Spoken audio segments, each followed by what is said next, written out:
celebrations in football that are banned. Like Antonio Brown's celebration that was too inappropriate for live TV. In 2016, when Antonio Brown was on the Steelers, they faced off against Washington in Week 1. Antonio Brown just came off the best season of his career, so he is looking to start this season off with a bang. So jumping into the third quarter, Antonio Brown broke out a celebration that has never been attempted before.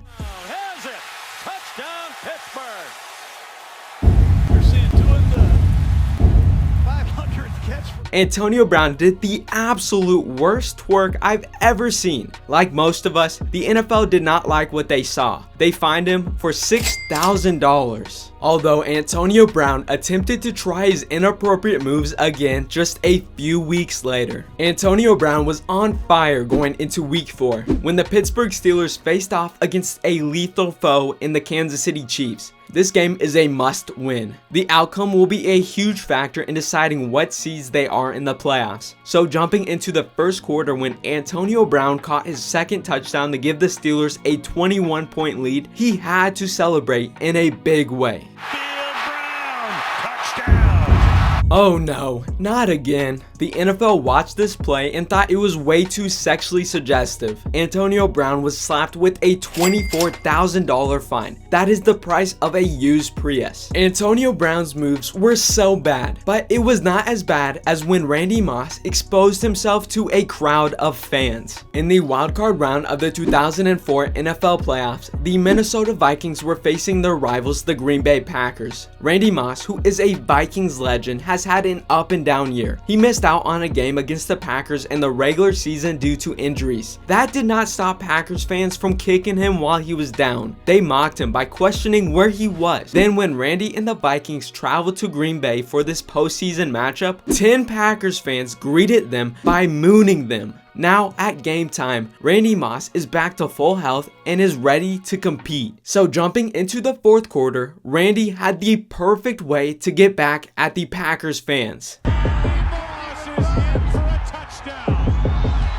Al Harris playing off, bit up on the route, and Randy Moss, without even really being able to run, as he shoots the moon to the fans here in Green Bay. Randy Moss got the last laugh, but the NFL did not like it, fining him for $10,000. Randy Moss roasted an entire fan base, but Chad Ochocinco's celebration required a full-on wardrobe. In 2009, Chad Ochocinco and the Bengals were facing off against the Lions. Chad Ochocinco was on a dry spell. He has not scored a single touchdown in the past 4 weeks. He is itching to score. Although if we jump into the game, Carson Palmer targeted Chad Ochocinco 4 times. He only caught one of those 4 balls for 9 yards. He is still struggling. It looks like this dry spell will continue. But on the 5th target, he finally got momentum and had to celebrate.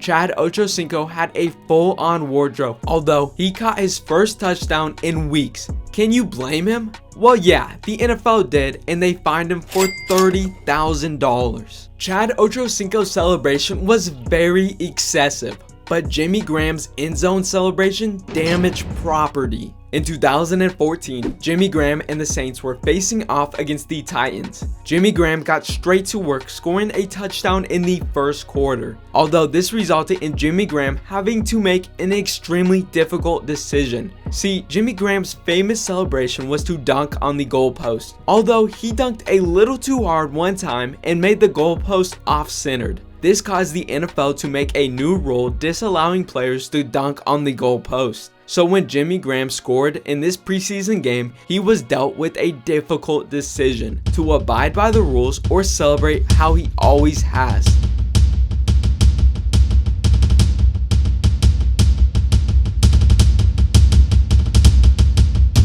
Not only did Jimmy do it once, but when he scored his second touchdown later in the game, he did it again. Although this was a costly decision as the NFL fined him for $30,000. You have to respect Jimmy Graham for sticking to his guns. But Steve Johnson's celebration got banned because of his guns. In 2011, Steve Johnson and the Bills were facing off against their division rivals, the New York Jets. This was not just any normal game. Both of these teams are 5-5, and whoever wins will most likely get a playoff spot. And when Steve Johnson scored a touchdown to give the Bills a lead in the second quarter, he wanted to rub it in the Jets' face.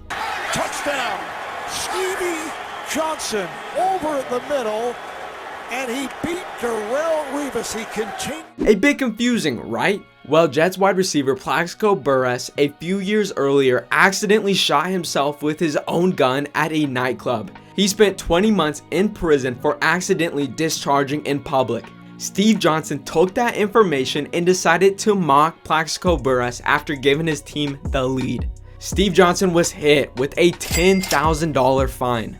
Let's be honest, Steve Johnson inflicted himself with a lot of pain, but Peyton Manning celebrated by getting justice on a dirty player. In 2014, during a preseason game against the Texans, Peyton Manning wanted to grow the Broncos' lead because he had revenge on his mind. See, towards the end of the second quarter, Texans safety DJ Swearinger committed a dirty hit on Broncos wide receiver Wes Welker. And this is a preseason game. A dirty hit like this is way over the line. So the next play, when Peyton Manning connected with Emmanuel Sanders on a touchdown, Peyton had one thing on his mind.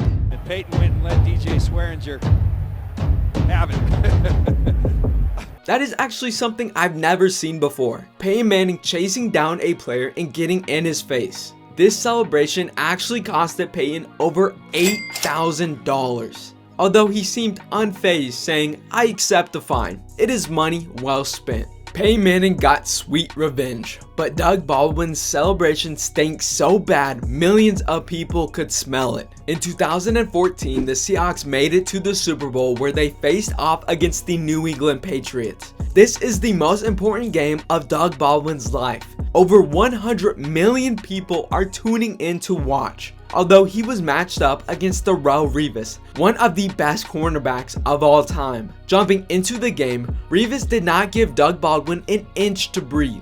Doug Baldwin is extremely frustrated with his failures while being guarded by Revis. So finally, in the third quarter, when Doug Baldwin got a catch that ended up actually being a touchdown, he decided to take out all of his frustrations.